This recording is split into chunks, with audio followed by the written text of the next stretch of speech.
C'est l'histoire de ma vie. Et je suis africain, fier de l'être. Et quand je suis dans un stade de football, je veux pas seulement montrer que je suis un bon footballeur, je suis un Africain.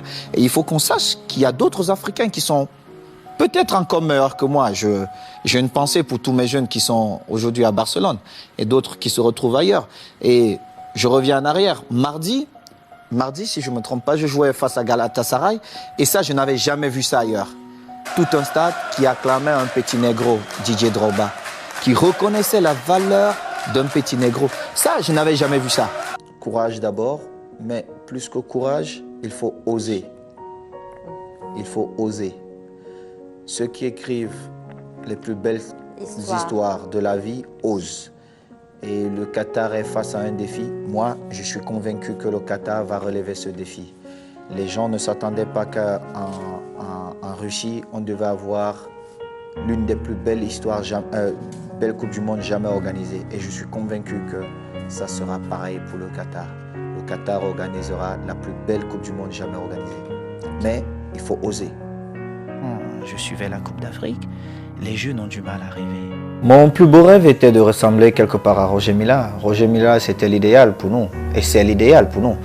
Parce que même aujourd'hui, je continue à rêver. Je veux devenir Roger Mila. Parce que Roger Mila nous a permis de croire en quelque chose. Et ça, c'était le plus difficile. Il fallait que quelqu'un le fasse. Et moi, celui que j'ai connu, c'est Roger Mila. Et c'était mon plus beau rêve, de ressembler à Roger Mila. Mais pour que ce rêve devienne réalité, il y a des personnes importantes qu'il faut connaître. Et après, il y a beaucoup de sacrifices à faire. Il y a beaucoup de choses qu'on doit accepter. Et surtout, il y a un travail qu'il faut faire qui est énorme. Il est plus facile de devenir un médecin qu'un footballeur. Arriver déjà en Europe, c'est un miracle. Et puis réussir dans ce que vous faites est un autre miracle. Rien n'a été facile pour moi, mais le jour où j'ai eu la chance de dire à ma mère, aujourd'hui tu ne vendras plus le poisson, c'était déjà une réussite pour moi. Et je me disais, je vais arriver. Si j'ai pu faire ça, parce que c'était une souffrance de voir ma pauvre maman se réveiller à 2 h du matin pour aller acheter un poisson qu'elle devait revendre au marché.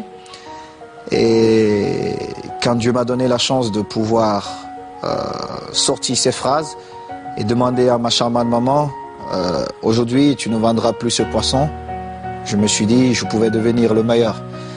Et c'est ce que j'ai toujours eu à l'intérieur de moi, que j'ai toujours dégagé dans les stades de football. Je vous conseille beaucoup de travail, mais beaucoup de travail. De chance. La chance, je dis, le travail, c'est la chance. Créer sa propre chance. Tout à fait. Mais vous nous parlez de travail, d'adversité, de sacrifice. Vous avez passé des moments durs dans votre carrière. On parle de l'épisode du PSG, vous n'avez pas pris, Real un peu sur le banc. Comment vous... Un peu, non, beaucoup.